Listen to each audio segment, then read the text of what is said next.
veremos una de las aplicaciones de este movimiento en 2 dimensiones o en 3 dimensiones, más concretamente en 2 dimensiones, que vamos a ir resolviendo problemas, ¿no? Uno que es el movimiento circular y el otro que es el movimiento parabólico o movimiento de proyectil. Empezaremos por este lado, movimiento circular. Entonces es cuando tenemos un objeto, una partícula que se está moviendo por esta trayectoria circular, ¿no? Hace un movimiento rotacional a través de este sistema. Entonces, en un determinado punto tiene su posición este objeto, una posición R, ¿no? Estamos trabajando en 2 dimensiones, X y Y. Si quieren, la dirección Z estaría entrando en el monitor o entrando acá en su pantalla, ¿no? Que sería 0 en este caso, ¿no? Entonces, en 2 dimensiones, analizando el movimiento de esta partícula a través de esa trayectoria circular, esa es su posición R, que está definida por las posiciones X y Y. Es decir, seguramente alguna posición tendrá en X y otra posición en Y. No, de esa forma podemos ubicar esta partícula. Es decir, por ejemplo, esto que sea 5 metros. 5 metros en X y 7 metros en Y. De esa forma tranquilamente lo ubicamos. No, este vector R es XY más YJ. ¿No? Cualquiera que sean los valores X y Y, que pueden ser variables al final, pero ahora lo vamos a trabajar como un movimiento circular constante. Bien, como es un movimiento circular, el módulo de este vector siempre es el mismo, ¿no? En acá estamos tomando como origen de coordenadas justamente el centro de esta trayectoria circular. No es la mejor opción que podemos hacer para analizar movimientos circulares. Una de las mejores técnicas para poder resolver problemas y que sean más sencillos es poner nuestro origen de coordenadas en el centro de esa trayectoria circular, ¿no? Entonces, respecto al origen de coordenadas, que ahí también está el centro, esta partícula siempre dista lo mismo. Por ejemplo, cuando se encuentre acá, la distancia de esta partícula al origen de coordenadas siempre va a ser el mismo. El módulo de este vector también va a ser el mismo, ¿no? Claro, la dirección de la posición será otra, dependiendo de dónde se encuentre, la dirección va a ser distinta, pero el tamaño de este vector siempre es el mismo. Y ese tamaño de este vector es el radio de esta trayectoria circular, ¿no? Entonces, el tamaño de este vector, ¿cómo lo sacamos? Con Pitágoras, el criterio pitagórico, ¿no? Sus componentes elevado al cuadrado, suma y raíz.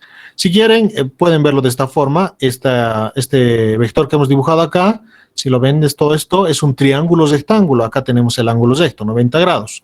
Es un triángulo rectángulo, entonces la hipotenusa vendría a ser R, este vector rojo.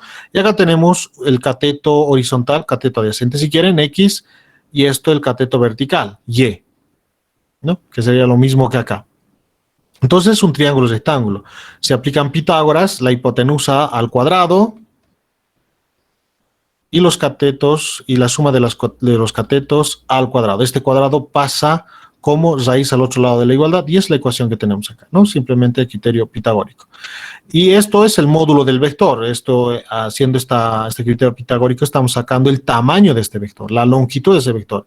Y esa longitud hemos visto que es el radio de esa trayectoria circular. Que si es una trayectoria circular, ese radio siempre es constante, siempre es el mismo, siempre va a distar lo mismo respecto al centro de esa trayectoria circular, que en la mayoría de los casos, el centro va a ser nuestro origen de coordenadas. Bien, pero no es lo único que podemos medir en un movimiento circular, sino que también medimos su posición angular. Debido a que se trata de un movimiento circular, también tiene posiciones angulares. Es decir, este vector siempre va a ir moviéndose conforme se vaya moviendo la partícula en esta trayectoria circular, ¿no? Entonces, este desplazamiento que sufre el vector posición respecto a esta referencia es la posición angular o el desplazamiento angular o el ángulo, si quieren, simplemente, ¿no? Entonces, para medir el ángulo, por lo general, siempre se tiene estas referencias respecto a la horizontal, que puede cambiar, es como un sistema de referencias. El ángulo lo podemos medir respecto a otra referencia también, ¿no? No necesariamente respecto a la horizontal. Respecto a la vertical también podemos medir cuánto es este ángulo. Bien, pero lo analizaremos desde acá, ¿no? Desde un punto de referencia en el cual está definido como esta línea discontinua horizontal. Entonces, respecto a esa referencia, tiene un desplazamiento angular θ, tiene una posición angular θ, ¿no? Está situada una posición angular θ. Entonces, en función a θ también se puede estudiar este objeto, en función a ese ángulo que tiene esa posición angular. Bien, entonces, si tiene una posición angular, también tendrá una velocidad angular, ¿no? Seguramente dará algunas vueltas en un determinado tiempo, ¿no? Algunas evoluciones. Entonces va a tener una velocidad angular que lo vamos a llamar omega, y si tiene velocidad angular también tendrá aceleración angular que lo vamos a denotar con alfa. ¿Ok? Es decir, omega va a ser la velocidad o el grado con el que cambia la posición angular a medida que pasa el tiempo. Entonces, en un instante se encuentra ahí y en otro instante cambió la posición angular porque ahora va a ser ese vector, esa es la posición angular ahora de la partícula cuando se encuentra ahí. Cuando transcurre otro instante de tiempo, la partícula se encontrará acá y su posición angular será todo esto, ¿no? Entonces, su posición angular final. Entonces, esa razón o ese grado con el que va cambiando esa posición angular a medida que se mueve el objeto es la velocidad angular. Y el grado con el que cambia la velocidad angular es la aceleración angular. Bien, entonces tienen las mismas definiciones que las posiciones, velocidad y aceleración que antes habíamos definido. La velocidad es el cambio en la posición, la aceleración representa cambio en la velocidad. Entonces, de la misma manera se representan estas cantidades físicas que solo son angulares, nada más, solo se le aumenta la palabra angular. La posición angular lo tenemos acá, el cambio de la posición angular representa la velocidad angular. Y cuando cambia esta velocidad angular, representa una existencia de la aceleración angular, ¿no? Entonces, es su análogo todo esto. Para la posición que hemos definido a X, tenemos su análogo angular, que sería la posición angular, en este caso θ, ¿no? El ángulo. Para la velocidad que hemos visto antes, tenemos su análogo para movimientos angulares o movimientos circulares, que es la velocidad angular, y lo mismo para la aceleración angular. Y si hacemos el análisis posición en función del tiempo, para un intervalo de tiempo pequeño, el cambio en la posición angular va a representar la velocidad angular, la pendiente de la curva posición angular en función del tiempo, etcétera. Vamos a llegar a las mismas conclusiones, a las mismas ecuaciones. Es decir, que para un movimiento con velocidad angular constante sería esta la ecuación que tendríamos que utilizar si queremos hallar estas posiciones angulares, ¿no? Es decir, la misma ecuación que teníamos antes. X igual a X sub 0 más B por T. Esta era la ecuación que utilizamos cuando el movimiento es a velocidad constante, ¿no? Entonces, en vez de la posición X, es la posición angular, θ. En vez de X sub 0, la posición inicial, θ sub 0, la posición angular inicial. En vez de la velocidad, omega, la velocidad angular. Y el tiempo es el mismo, ¿no? Entonces, de la misma forma, si tenemos un movimiento con aceleración angular constante, estas serían las tres ecuaciones, que es lo mismo que las ecuaciones que hemos visto para aceleración constante con la posición X, Y o Z, ¿no? B sub 0t más 1 medio aceleración t cuadrado, ¿no? En vez de la posición inicial, posición angular inicial.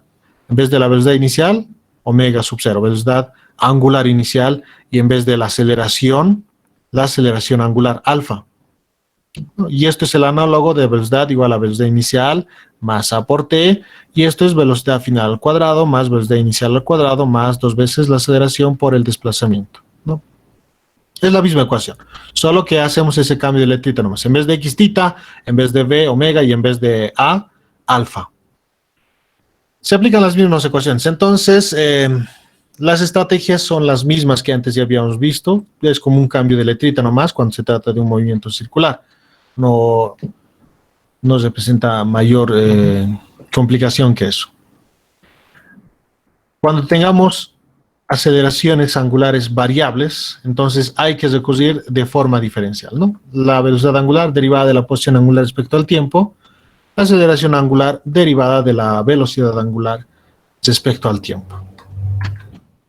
Bien, analizaremos algo especial de un movimiento circular con rapidez constante. Ya, algunas relaciones, formulitas que nos van a servir para resolver problemas. Entonces tenemos acá esta partícula, este objeto que está moviendo por esta trayectoria circular celeste. Entonces tenemos esta que es su posición inicial y esta que es su posición final, ¿no? Entonces se mueve a través de esta trayectoria circular, se ha ido moviendo. Por lo tanto, esta distancia que recorre, es S. Y por esta relación que tenemos acá, ese SS está relacionada con el módulo de este vector R, de la posición inicial y de la posición final, que ya sabemos que como es un movimiento circular, el módulo de esa posición es el radio de esa trayectoria circular, y este sería el cambio en la posición angular, o que lo conocemos como desplazamiento angular, ¿no? Lo mismo que delta de X, desplazamiento, este sería delta de θ, desplazamiento angular, que sería la posición final angular menos la posición angular inicial. Posición final menos posición inicial, angular, obviamente, ¿no?